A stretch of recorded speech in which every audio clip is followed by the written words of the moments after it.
شباب، حياكم الله في فيديو جديد في قناتكم، قناة سعود فلوجز. اليوم احنا في مدينة ميلان الإيطالية، تونا واصلين نبدأ وياكم إن شاء الله الفعاليات.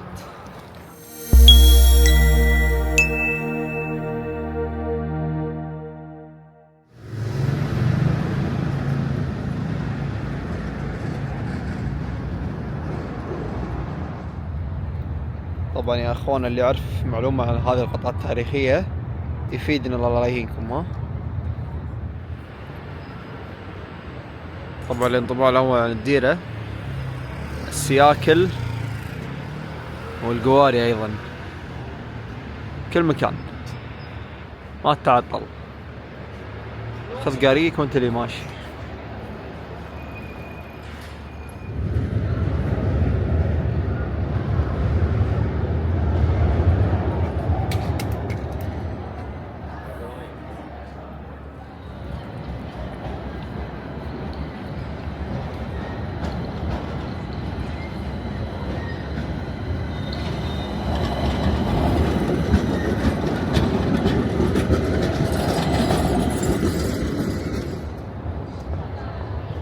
طبعا هذه كاتدرائية الدومو،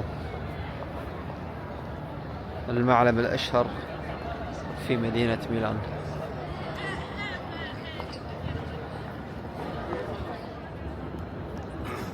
يقول لك 500 سنة وهم يبنونها، 500 سنة. هذا ميدان الدومو.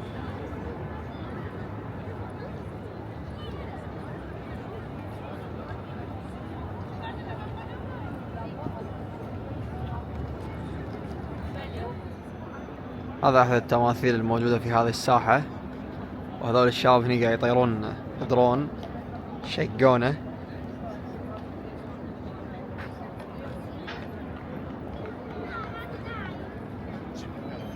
جوة لطيفة جدا.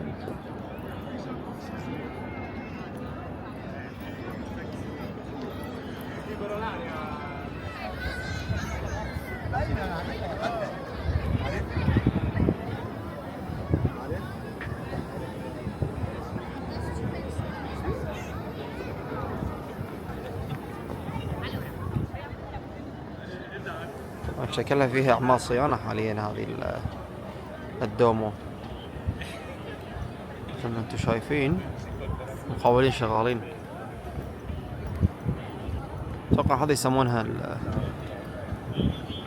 السيجما، المزايك، والله ما ادري، الحين ما بنيت بيتي بالمطلع.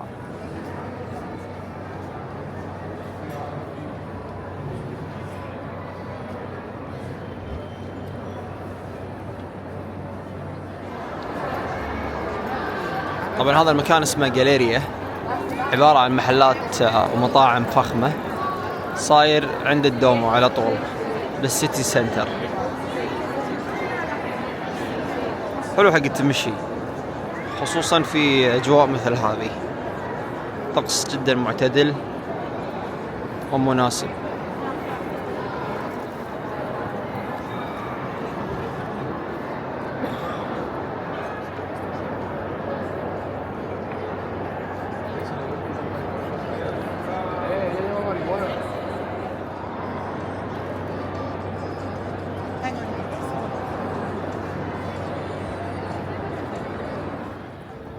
طبعا للدخول الى الكنيسة لازم تحجز تيكت وتشتري تيكت اونلاين من موقعهم، ولكن النطرة والدور هي المشكلة. يعني هذا تقريبا ثاني او ثالث مدخل اشوفه للكاتدرائية، وكلهم عليهم زحمة، كلهم فيهم زحمة، كمية بشر مو طبيعية. طبعا هذه الزاوية الثانية للأمانة جميلة جدا. طبعا هذا الأبل ستور في ميلان، وأشوى إني حصلته قدامي بدون لا تعناله، أني قاعد أدور سماعة جديدة من بيتس.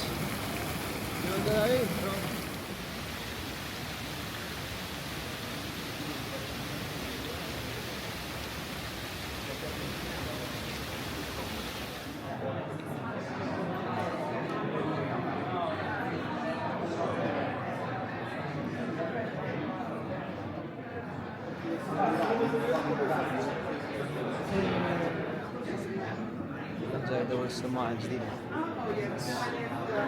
مو شايفها معروضة. خلاص الصلاة.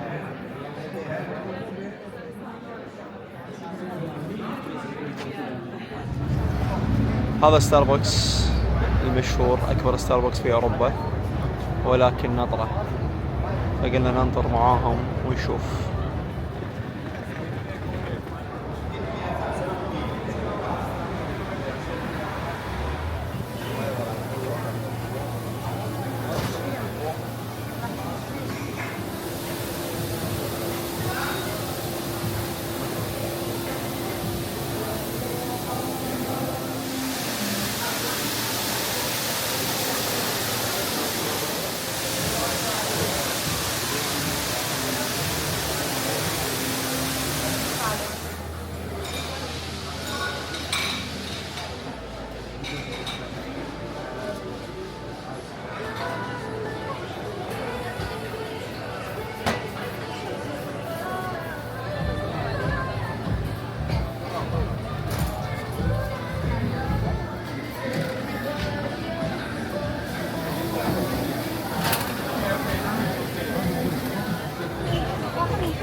وصلنا إلى محطتنا الأخيرة اليوم، سفاريسكو أو سفاريسكو كاسل. يقول لك هذه القلعة كان لها أثر كبير في الحروب السابقة الإيطالية، ولكن بعد الحرب العالمية الثانية صارت مثل الجامعة، وإلى الآن فيها متاحف كثيرة تحاكي التاريخ الإيطالي العريق. خلونا ندخل المكان هذا ونشوف هل فعلا في شيء مفيد ولا لا.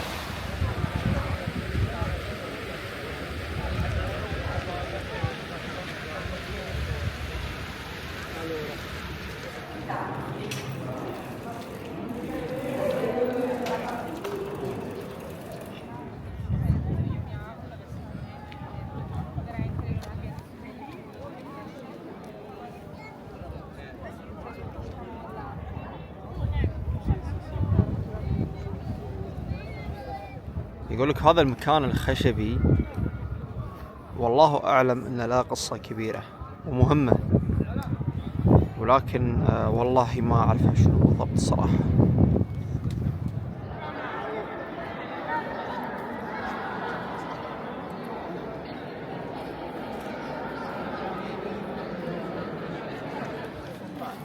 إلى الآن ما فيها أي شيء، فقط قلعة. هذا الناس قاعد يعطيه فلوس عشان يسكت. ازعجنا والله ازعجنا، لا صوت لا اداء، ذنوب على الفاضي. تكفى اسكت. طبعا طلعت القلعة مقلب، ولكن قدر الله وما شاء فعل. عموما بنهاية هذا الفيديو أقول لكم لا تنسون اللايك والسبسكرايب يا شباب. السلام عليكم. الليزر ميستر مكان بالليزر